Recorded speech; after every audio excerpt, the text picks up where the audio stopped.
प्रदेश में किसानों की स्थिति लगातार बिगड़ती जा रही है। अतिवृष्टि से फसलें बर्बाद हैं, खाद का संकट गहराता जा रहा है, समर्थन मूल्य पर खरीदी नहीं हो रही है।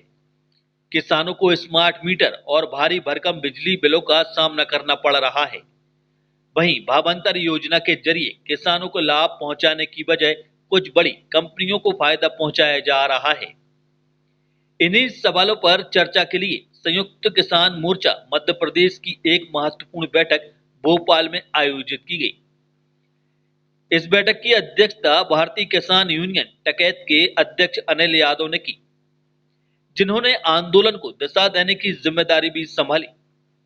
बैठक में अनेक किसान संगठनों के प्रतिनिधियों ने भाग लिया और 10 सूत्रीय मांगों को लेकर आंदोलन की रूपरेखा तय की गई।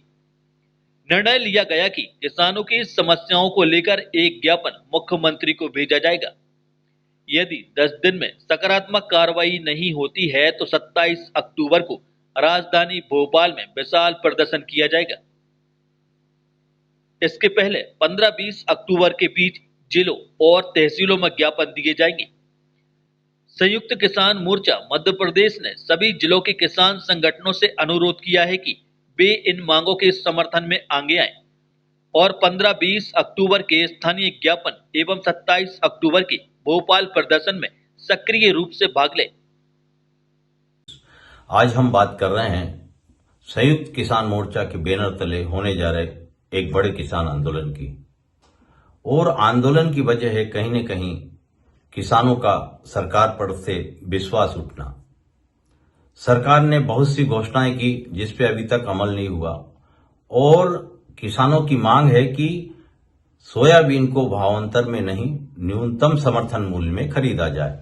लेकिन मुख्यमंत्री जी लाइव मुख्यमंत्री निवास से करते हैं, विधायकों के साथ, भाजपा के कार्यकर्ताओं के साथ और अधिकारियों के साथ बैठकर की भावांतर बहुत अच्छी योजना है और राहत राशि किसानों को मिल रही है। लेकिन राहत राशि में भी किसानों के बीच में ऊंट के मुंह में जीरा जैसा कहीं कहीं किसानों को मिला, कहीं नहीं मिला।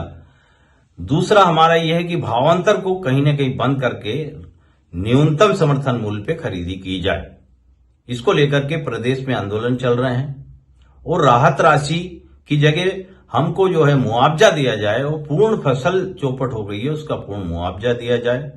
सैटेलाइट से सर्वे की जगह पटवारी आरआईओं से सर्वे कराया जाए और देखा जाए कि जमीन पे कितना नुकसान हुआ है। इन सभी और धान भी है, इन सब मांगों के अलावा धान को लेकर के भी कि धान के रेट आपने 3100 चुनाव में वादा किया था, आज 3 साल हो गए तो 3500 रुपए कम से कम उसका न्यूनतम समर्थन मूल्य हो और खरीदी की तारीख बढ़ाई जाए। मक्का की खरीदी भी की जाए।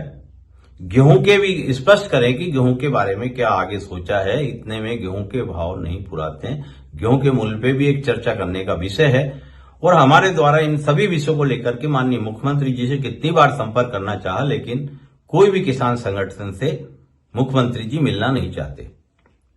ऐसे में किसानों की कौन सुनेगा?